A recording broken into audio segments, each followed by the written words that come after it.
Hello. So thank you everyone for joining. We're just waiting for a couple of participants to join. But Maria and Tony, thank you very much indeed for joining. I'll just do a quick sort of introduction as to why we're here and to myself and to the panel that will be hopefully joining us. So my name is Andy Pearson. I'm a Senior Business Director at Hayes Defence. I lead the defence recruitment in the UK. Been in recruitment for 25 something like that years, 8 years, last 8 years has been in the defence recruitment arena. So really pleased to have you guys on the call, and we can talk about the Armed Forces Covenant and the good that it can do and what it can bring. I suppose our hope from today is really to share a bit more information about how companies and organisations can go about joining and signing up to the Armed Forces Covenant, the benefits that it can bring. At Hayes, we are an Armed Forces friendly employer. We signed the Armed Forces Covenant in 2021. We've gone through the award scheme, and we've towards the end of last year awarded our Silver Award, which is fantastic and something I'm really proud of. And we can talk a bit more about that, the employer recognition scheme, as we go through this and what that means. And I think in the current market, it's important for all organisations to be looking at, there's a talent shortage across all sectors and all industries. There's a huge talent pool that is coming out. I think the last, and correct me if I'm wrong, but it's between sort of 8,000 and 13,000 people a year roughly that are leaving the armed forces.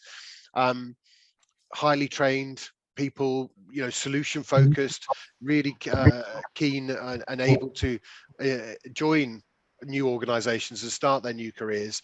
And signing the Armed Forces Covenant is something that really makes, I think, in my opinion, organisations more attractive is the word I'm looking for, to those potential demographic and talent pool. So just to do some very quick introductions. So Maria is on the call. Thank you for joining us, Maria. So Maria partners with national organisations throughout the UK, helping them understand the value of signing the Armed Forces Covenant, building mutually beneficial partnerships within the defence sector. Tony is on the call as well. Tony is a senior account manager at DRM. Tony's also a detachment commander for the Marine Society and Sea Cadets. He's aide-de-camp to the Lord Mayor of London. You can tell us a bit more about that, Tony. It sounds very official, and is acting as a subject matter on the cadets and youth arrangements as well. And then we have David Beaumont. Sorry, we'll go with Dean first. Dean Beaumont. Good to see you guys. Thanks for joining. Dean is Head of Business Resilience at Experian. He served in the armed forces himself and is a passionate advocate for the service leavers and veterans. He's done some fantastic work with a previous company that he was at, Virgin, where he set up Vets at Virgin. And you can tell us a bit more about that. And that was a network that he created, and has also volunteered over the years with the Officers Association, RBL, and more recently with the Forces Employment Charity. And Dean also does a lot of mentoring as well. So really good to have you on the call. Thank you, Dean. And David Aynsley-Smyth, I should say, apologies, resilience manager at Experian, works alongside Dean, a serving captain in the Army Reserves, and has previously worked in a variety of military and uniformed service bodies aiming at employing young people. So a really good panel, I hope, on the call today to share with some insight and some just some further information about why and how organisations should be joining and signing the Armed Forces Covenant. So shall I hand across to you, Maria, if that's okay? I will put myself on mute. We've got 45 minutes. It's not going to be long, so I'll try and keep an eye on the time and chivvy us along if we need to. But Maria, if you could maybe just talk to us a bit about the Armed Forces Covenant itself. What does it mean? What do the employers get out of it, really? Oh, absolutely. Thank you very much, Andy. I'm really glad to be here today to discuss the Armed Forces Covenant and the benefits to companies. Now, DRM, the company that I work for, which are part of the MOD, was set up in 2014 exactly to make that relationship between the commercial world and defence work. And the Armed Forces Covenant is part of that. So what it is really, it's a document that is a promise. It's a promise that companies give, companies and organizations, because it's not just companies, it can be public bodies, NHS trusts, universities, etc. sign it. And they're just giving a promise to commit to fairness for those who are part of the armed forces community. And the armed forces community to us is a very wide community. So it's obviously veterans that first come to mind, but it's also reserve forces, cadet force adult volunteers, spouses, families, and partners of those who are serving in the forces. And it's about just fairness. That's all it's really about. And it's a commitment from the companies to give fairness, like they do to many other different business groups within, specialist business groups within their organizations. So companies sign the Armed Forces Covenant, which is a document, which is basically, it's got a set template, but at the back, we allow companies to make their own pledges. So they're really relevant to the organizations themselves. We're not going to dictate to them, and you must have this, you must have that. We can make suggestions of support that they could mention, but certainly it's their document as well. That we really want to emphasize that it's their document, and as companies do different ways of doing business, we completely appreciate that. And they would sign their covenant that really matters to them, with pledges of support that really work for them as an organization and their employees. So why would you sign the Armed Forces Covenant? Well, there's multiple reasons. And I know that my colleague Tony is going to go into some of those regarding, of course, the focus for Hays on employment. Because like you said, Andy, we have, well, it's normally around about 11, 12, 13,000 service leavers every year.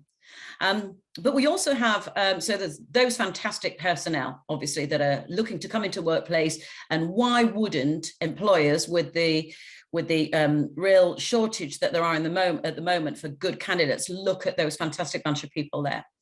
But it's also about the veterans. Of course, we know a lot of companies very motivated to look at the veterans as well, which for us are those 2 years beyond service. So it's service leavers for the first 2 years. After that, that's just how they're qualified for support. So after then, we actually have just under 2 million veterans in the UK, with over 40% of those of working age still. So there's a huge amount of talent out there.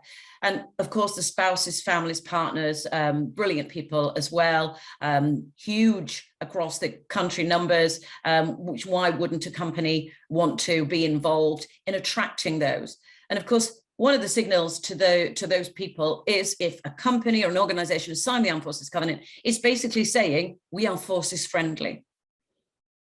Now, once a company has signed the covenant, they are then, it qualifies them to actually work through the employer recognition scheme, which I know obviously Hays are part of and currently hold a silver award.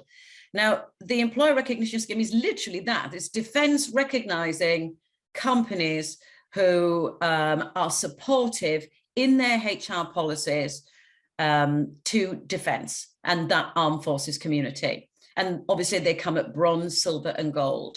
So they're a great way of us just rewarding organizations and company for their support, because it's so important.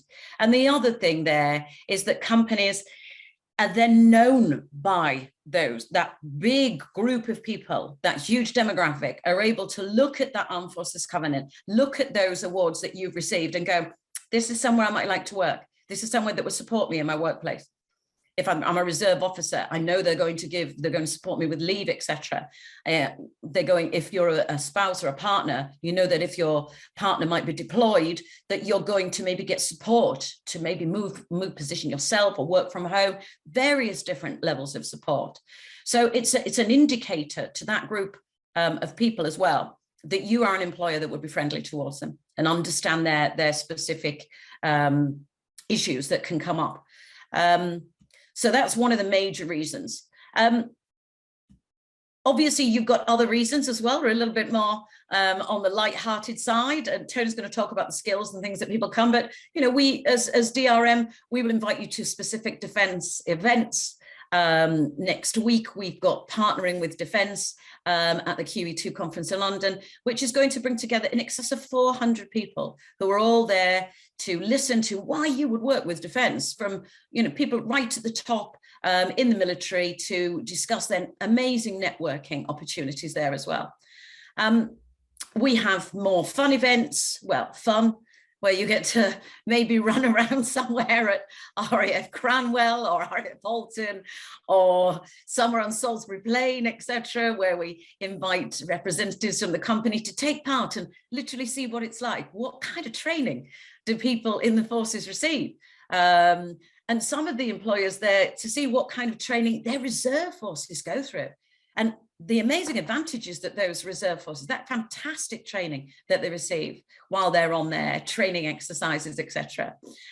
Some of them, we might have more employment-based ones that we tie up with the Career Transition Partnership, CTP, who are the defence official supplier of support for service leavers.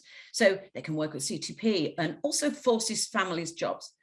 This is an exclusive site, which is exactly for Forces Family, that has over 15,000 registries who are looking for positions who are connected to the armed forces. And if you sign the Armed Forces Covenant, you have access to that fantastic pool of people, and there's no charge at all for that.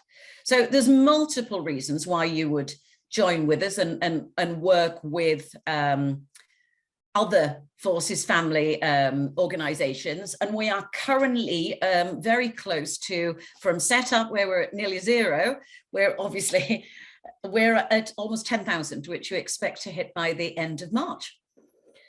So we've come to 10,000 companies in that space of time. And now I look after, as you know, Hayes, I look after recruitment, the recruitment sector nationally, the retail sector nationally, and the third sector nationally.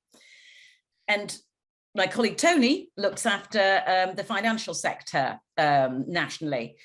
But out of our national accounts, 481 of those are national accounts, but all of the rest are SMEs. Now, although our national accounts are extremely important to us, those smaller SMEs, people signing the Armed Forces Covenant with just 2 and 3 members of staff, they are literally our bread and butter as well, because they are the greatest number, in excess of 9,500. Brilliant. So it's a really big family, and we all work kind of closely together. A lot of joined up working, a lot of partnerships goes on between a lot of the companies that are involved. So for us, we're delighted with the support that we get. It has made an enormous difference to the armed forces community, and we are amazingly grateful for the companies that are involved and that give their time, and they also look at their HR policies and look at how much fairer they can be. Brilliant. Maria, thank you so much. Yeah, just a couple of points there. So Hayes, originally you referred to the sort of very easy to implement template around the Armed Forces Covenant. We followed that. This year we'll be re-signing with a more with a pledge that's more pertinent to us. Having done it for a bit, we've lived it, and we're really excited about re-signing the Armed Forces Covenant with a new pledge that is more aligned to us and our values and what it now means to us, having, as I say, been through it for just over 18 months. And in relation to the events that you talked about, we met at the Future Soldier event, which was just fantastic. There were all sorts of platforms, the Apache helicopters, all sorts going on, weren't there, on that day? And it was just brilliant to see it all, and to get out there and to see live demonstrations and to hear about what the armed forces are doing and how they are going forwards. Perfect. Maria, thank you so much. That's brilliant. Tony's okay if we hand across to yourself to sort of perhaps talk to us a bit more about the value that service leavers, veterans, reservists, cadet forces, etc., can bring once we've signed the Armed Forces Covenant and these people are perhaps coming in as employees. What are the value and what are the benefits that they bring? Yes, thank you, Andy, for having me back. I'm very conscious of the fact that last time we've done one of these, you told me you've got 5 minutes, and after 23 minutes, you politely asked me to stop talking. And I think Maria there was aiming to trump that record. So I will focus very much on the skills. I do actually just want to correct something slightly. Sorry, Maria. It's 84% of the 10,000 Armed Forces Covenants are SMEs, fewer than 50 employees. And that's actually something that, you know, most people think that the covenant is for big business. You know, oh yeah, but a big business can afford to send a reservist away on camp and, you know, stomach that loss. They see it as that. But actually, no, the vast majority of reservists are either self-employed or with these SME small businesses, fewer than 50 staff. And actually, these are the businesses that recognise the value of these reservists and veterans and service leavers, partners and spouses, cadet force adult volunteers, defence people in the round. And that's because of the training and skill set that they bring. You know, we estimate it's somewhere between £10,000 to £15,000 per year a reservist receives in training. And yes, some of that is going to be around making them operationally capable, but the vast majority of it will be around career courses, personal development, and something as basic as a first aid at work course, right the way up to, you know, Institute of Leadership and Management degree, master's level qualifications that are directly transferable. Outside of that, you also have the soft skills. You know, I've mentioned leadership there. One that I like to talk about, slightly more unusual, is fellowship. You know, the ability to be given a task or a project to get over the line in a certain time frame to a certain budget, you know, within certain parameters, and just simply deliver it. You know, and an interesting term that I heard was without detriment to their line management. And it took me a real moment to understand what that actually means. But unfortunately, you do see sometimes there are these personalities that do either point fingers or you know, make excuses. That generally doesn't happen within the defence people community, mainly because we're not in a position to do that in the field. You know, it's just something that's not ingrained. We work as a team. And actually, I think the last time I was on, you asked me about the one challenge that I face, or the one thing that I could change, and I said it's the language barrier. You know, it's the terminology, and I believe that is still the case, almost a year later, because again, one of the things that we're trained and drilled into is to be that team. You know, we delivered this as a group, we achieved this, and then to sit in an interview and someone say, I achieved this, or I done that, it's quite alien for defence people to take that kind of stance. But what we have found is once they enter into employment, on average, within that kind of early part of their career, within the first couple of years, they are promoted. They're 3 times more likely to be promoted than their civilian counterpart. And again, most people see this as a win. Unfortunately, there is another chain of thought that I belong to, which is something called underemployment. And this is where someone leaving the forces maybe chooses to take a role beneath where they could have come in, purely to get that foundation, that groundwork. And then once they have that kind of business knowledge of that local knowledge about what that role has to deliver, then all of a sudden, all of those less tangible skills that maybe weren't present on a CV or during an interview come to the fold, and they get rapid promotion. So that's a kind of key stat that we like to throw about. What was the other part of that question? So it was around skills that they bring. I've covered that, the mindset. I think there was another. I suppose the key thing. Sorry, Andy, unless no, go on. The key thing is we mentioned the defence people, and we very much call it's a new term that's being batted about, because before it used to be, you know, the veteran or the reservist, but actually we have to look beyond that. You know, we have to think about the partners and spouses, as Maria said, service families, service children, you know, their wants and their needs, and the important part that they play within UK capability. I know it's a bit cliche, but you know, if you've got a serving soldier who goes home to an unhappy family, they are more likely to leave. So it is we have a duty, a wider duty of care on those people, and responsibility for them.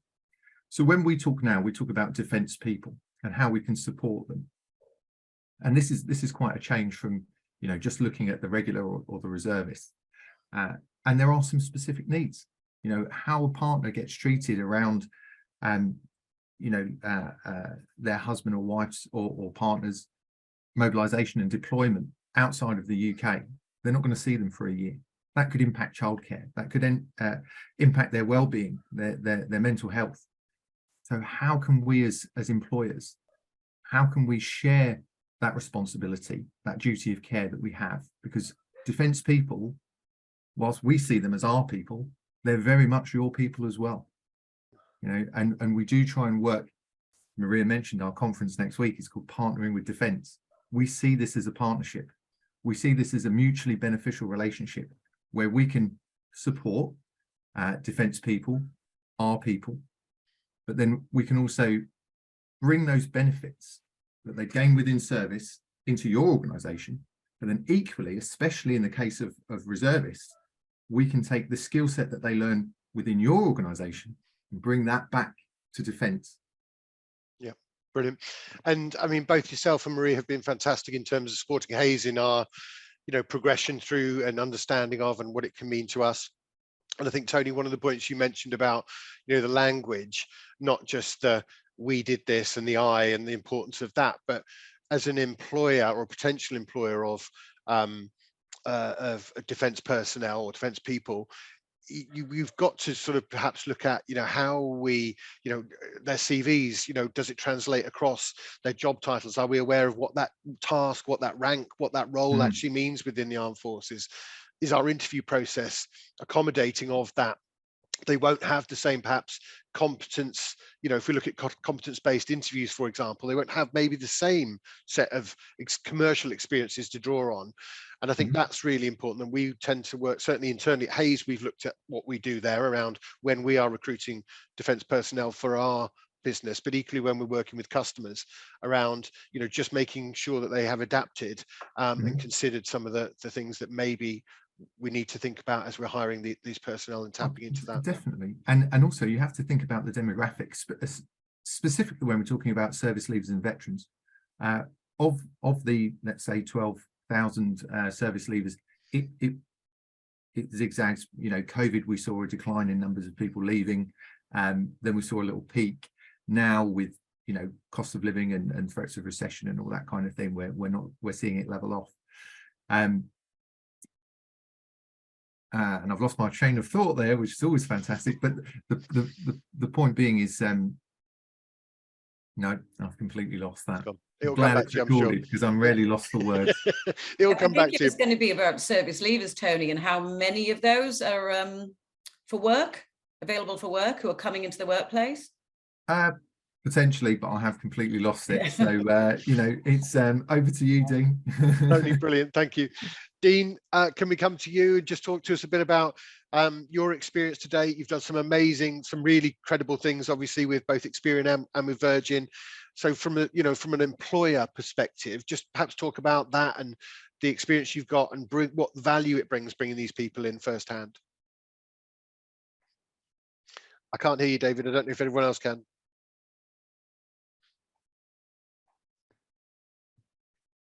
Nope.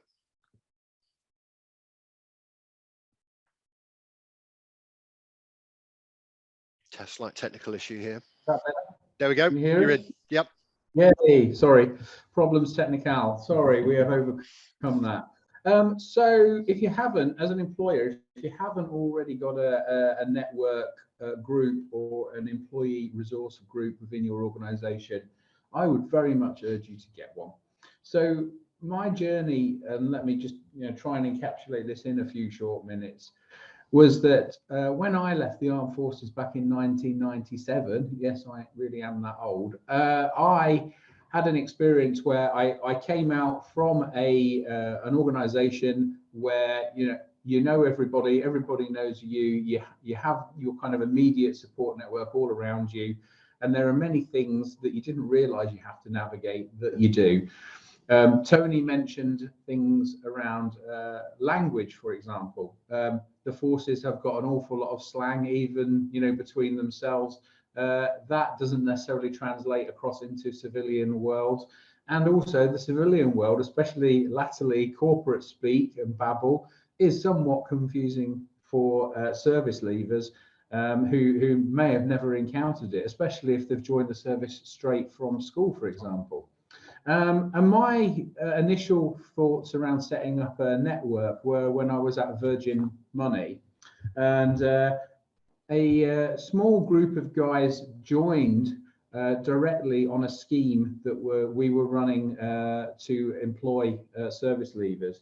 And I noticed that these guys didn't really understand the structure of the organization, how things worked, how people interacted with one another, because they'd literally been in the army last week and they were in Virgin this week. And when you join a company, any company, it has its own values, beliefs, it has its own language, culture, and so on, just like any other organization. And so these guys have been dropped into this, you know, with little or no preparation. And it reminded me of my own experiences from all those years previously. So I set up almost like a buddy system with those guys. And this was really just to help them navigate early days, how they were going to fit in and integrate and transition into civilian life. And from there, we basically grew the group from initially half a dozen people into 40 or 50 who were not just people who'd either served, who were veterans or who had just left service, but also talking about families, wives, mums of people who are serving, dads of people who are serving, brothers, sisters, children of people who are serving, were all interested in participating. So we began to build our network not by making it an exclusive club, but certainly by making it as inclusive as possible for anyone who wanted to become involved. We called it Vets at Virgin, so it had a pretty catchy name, and it came to the attention of our kind of Virgin group, who then kind of wanted to get behind it, and we ended up building a much broader network with the help, I must say, of Officers Association, British Legion, and our FEA at that time, to help us to steer our good intentions into something more tangible. Fast forward a few years and I've moved to Experian, and actually encountered a quite similar situation. But this time I decided we were going to do it a bit more structured, and rather than it growing organically, we have this a resource here called the Employee Resource Group. It's part of our HR diversity and inclusion agenda. And veterans, we had an active group over in the States where we obviously have quite a big business presence. And we decided to replicate that here in the UK. Initially, again, just a small handful of us getting together and working out how we were going to start to build our ERG, our Employee Resource Group.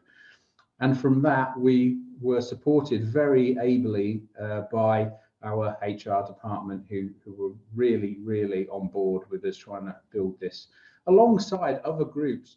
For example, our Black at Experian group or our Pride network. And so we work hand in glove with those on areas of common interest. So we fast forward that again, we've now got 50 members within our UK group. We have monthly meetings. We have a program of activity where we are going to, where we actually do stuff. So running careers events, we ran one last year in June at our Heron Tower offices in central London, supported and partnered by Hayes, where we were able to host a whole bunch of service leavers of all ranks and talk to them about opportunities in financial services, which is where obviously Experian sit. This also has led us on to other insights with people like CTP. We'll be attending careers fairs with them. And we've also carried on, and because we've now gone from 3 or 4 people to 50 people, we're actually in a position where we can do more stuff. So, for example, manning the poppy stand in Nottingham provides a great opportunity to showcase Experian as a business being involved with this worthy cause, and that we have a veterans or group within our business.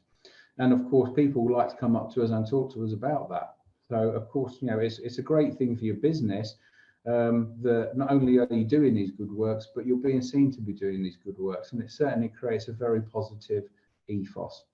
And as per the Virgin model, we weren't exclusive. We've got people from families, we've got cadet adult volunteers, we've got people who've been spouses of serving servicemen, women, and these people, you know, they all just want to get involved and want to help.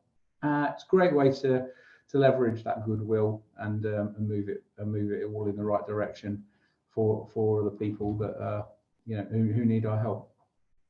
Awesome. Dean, thanks so much. Brilliant. David, in terms of, you know, just your experiences, you're a serving reservist at the moment. Perhaps talk to us a bit about your experience, some of the challenges, or indeed some of the benefits that you've had, you know, working and bringing what you've learned in the reservist world back into business and vice versa. Yeah, no, thanks, Andy. So yeah, I guess I'll come up with the benefits. It kind of comes from sort of as a service leaver for sort of when I left full time and from the reserves. Members or groups who sign up to the Armed Forces Covenant, to me, were something through I learned from the Officers Association, British Legion, etc. This is a group worth looking at, people who have signed up to the Covenant, as something that might be military friendly. The thing I found most scary, take Experian, is it a data company, is it financial services? Well, I'm not a tech geek and I've not got a degree in finance. So surely I shouldn't be looking at that. I should be looking at going into the defence sector, because that's all I know was kind of the idea. And through sort of these charities and seeing that it was encouraged, look at anyone who has signed up to the Armed Forces Covenant, they will understand you, they will help you. So it makes these potential employees, especially similar to what Tony was saying earlier, these sort of different employment groups may benefit from the military, and it says they actually consider careers that you've not previously considered. So it makes them less intimidating to go and try new things. And then in terms of once you've actually got there, you know, these employers recognise those talents. So there is always a degree, I think, of when you join a new business, you have to sort of learn the basics of the business. But I learned that within a year, and then since I've been promoted sort of 3 times in 4 years, I've gone from sort of a junior manager to a senior regional lead with a team under me, kind of thing.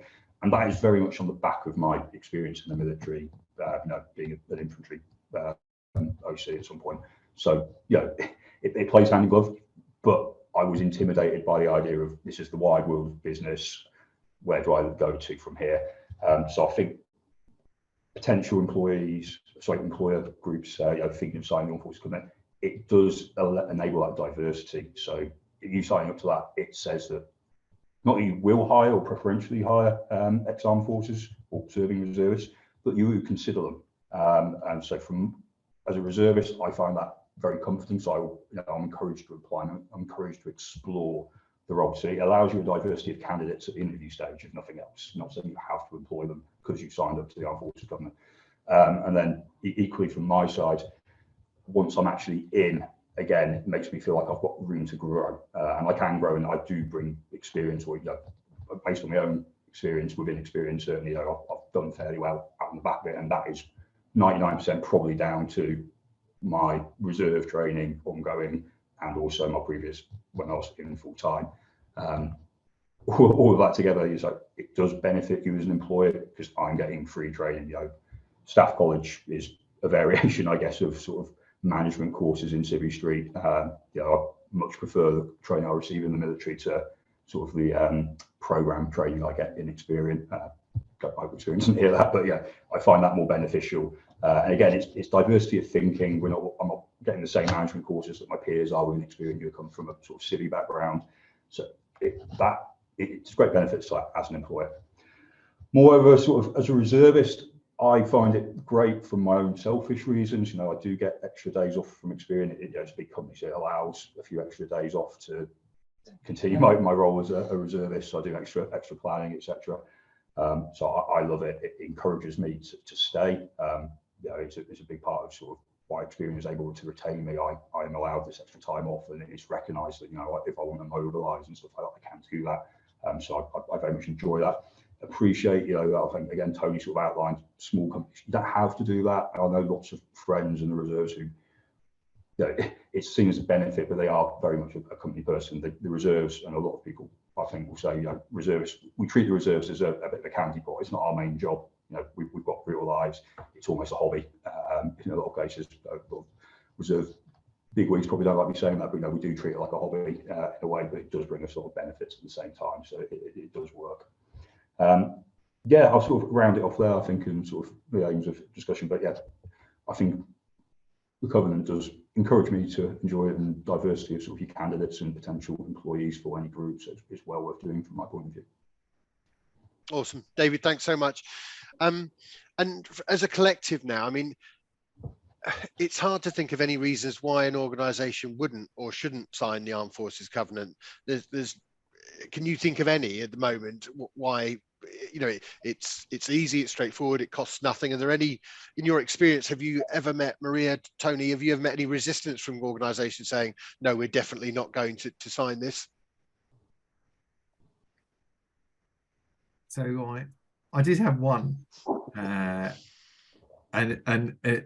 this was well over a year ago now, and that will play into what I'm about to say next. I did have one organisation that said that they were reluctant to sign because they do a lot of business with Russia, and I thought this is a bit odd, because at the time it was relative peace. It was back in 2019, but even still, to me, that doesn't make sense, because I'm sure Russia isn't that fussed, or any other country for that matter, there's plenty to choose from, that fussed whether or not you have acknowledged the skill set that defence people bring to your business. And actually something David said there nailed it on the head for me: diversity of thought. I retrained in HR, and I specialised in equality and diversity, and one of the things that you'll find is diversity of thought. Because if you are changing and bringing people that have brilliant and diverse life experiences to your organisation, you will have varying different routes, either to market or whatever you want to call it, or just different perspective. And that different perspective can be invaluable. Because if you have 10 people that, I'm going to be a bit cliche, but let's say 10 people that all went to Eton, and they all speak with a plum in their mouth and a silver spoon, and that kind of thing, chances are they're all going to agree with each other, and they're all going to think, yeah, we should all go left, kind of thing.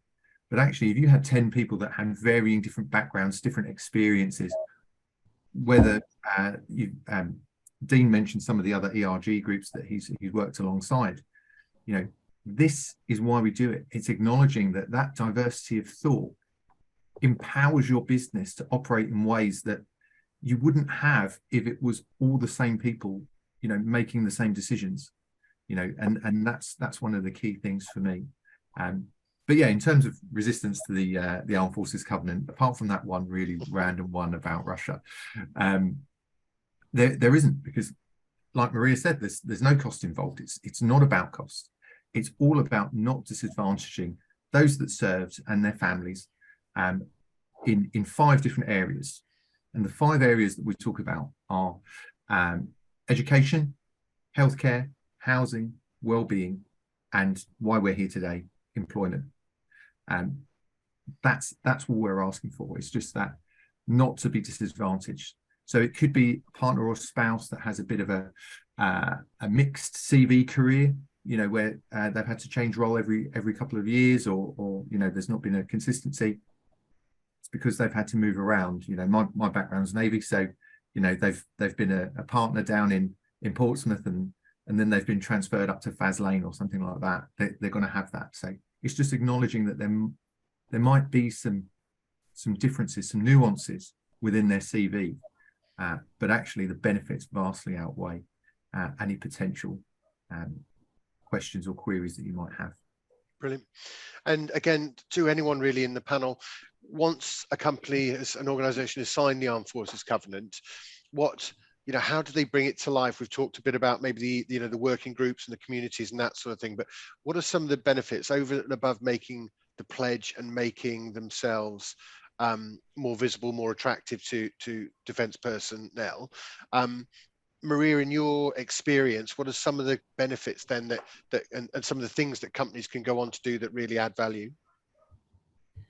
Well, it depends obviously on the size of the company, but if we're talking about some of the smaller SMEs, as we mentioned, which are many of the Armed Forces Covenant signatories, they can work really closely with their Reserve Forces and Cadets Association in the regions that they're based, and we have got 13 regions across the UK, and they can work closely with reserve units, therefore with cadet units, support them in however actually fits the business. Really, that's what we're talking about. We try and make it as individual as possible, so the company can bring its talents and its support in the best way that fits it.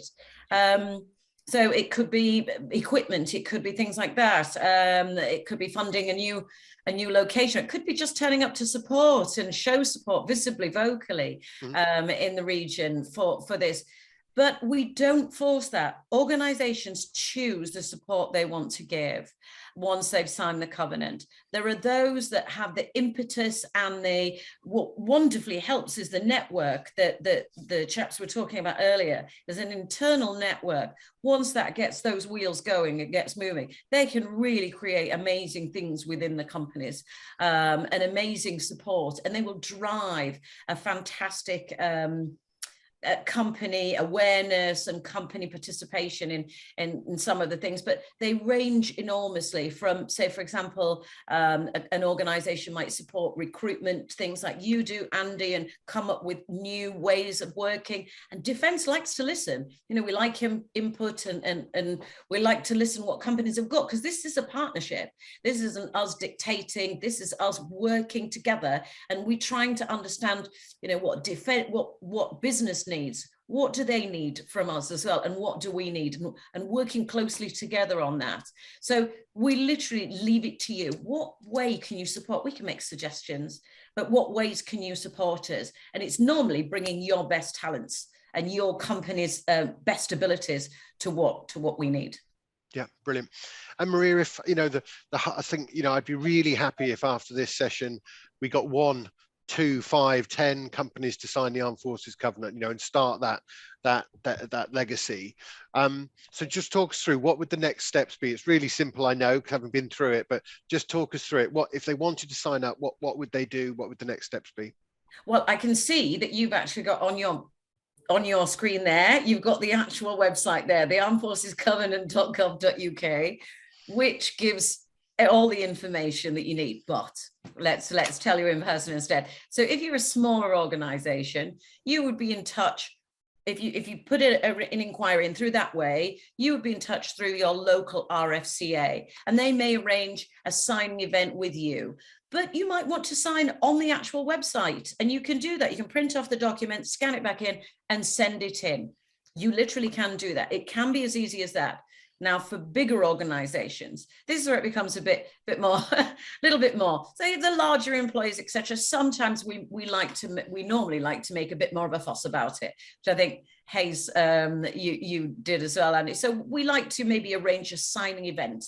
That's something that we do, and Tony will do with national accounts. Those who have obviously offices, locations across the UK, and are not just located in one place, and normally have either in excess of, say, 500 employees, but they could have a strategic reach. It might not be about employee size.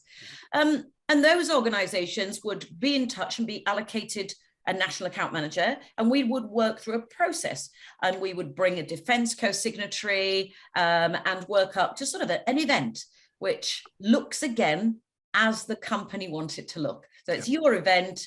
It would be, we would just bring the Armed Forces Covenant as agreed, and then the organisation would provide a location and hopefully the most senior co-signatory for the event, and we would bring a defence co-signatory from one of the tri-services for it. So it can be the simplest as on the website, or with the RFCA, or right to the top, and you're signing with even ministers we can get for certain companies. So Excellent. in various different ways, but obviously I'm happy to answer initial inquiries for that as well. I'm happy to look through that if somebody has any further inquiries there, and I can hopefully give you a bit of guidance on where to go next. Brilliant. Sorry, if I can just jump in, Andy, just for a second. I think amazing, Maria covered that perfectly. The key thing, I suppose, is the flexibility. But actually, the other thing that we're talking about is quality. You know, we're not in a numbers game. We're not chasing a number. We're not mandating this in any way, shape, or form. But what we ask is, when you are filling out those bespoke pledges, that I feel should accurately reflect the support on offer. And when you think of it like that, no two covenants will look the same. You know, because what Hayes can offer is very different to what Experian does. And I often, as a random, I quote the Muller Dairies. You know, Muller Dairies are doing some fantastic work. I mean, just as simple, they have, I think it's about an acre of land that they've allowed Veterans into Logistics, a veterans drivers training charity, use to train veterans into getting into drivers' jobs. Do you know what I mean? So no two covenants should look the same. Yeah. And I would urge anyone to go on the website, contact via yourself, via Maria, via whatever way they can, by hook or by crook. But the pledges that they put in, they should be bespoke. They should actively reflect what, and we don't mind what you can offer, whether that's, you know, you're helping your local British Legion on Poppy Day, right the way through to, you know, again, Tesco's donating vehicles to charities that train veterans into logistics. You know, there's a vast array of what can be on offer, and we are grateful for everything that can be put on the table, whether that's 10 days leave like Experian, you know, looking at the reservists there, right the way through just to working with CTP or Forces Family Jobs. Awesome. Brilliant. Good timing. We've overrun by 1 minute. Well done, Tony. You managed to keep it down a bit from last time. So fantastic. What I would do, we recorded this, we will share it for everyone that's on the webinar. I will share Maria's details and other details and the link to the Armed Forces Covenant website, etc. David, Dean, Maria, Tony, thank you so much for your time. It's only through the good work that people like yourselves do in terms of promoting this and advocating the benefits of, you know, signing the Armed Forces Covenant and getting Army personnel or ex-services personnel into their new careers. And it's a huge talent, and it's one that, as I say, I think every business should be looking at the moment, especially in light of you know, the talent shortages. So thank you all again, and lovely to see you. Take care. Thank you. Thank you, Bye-bye. Andy. Bye bye.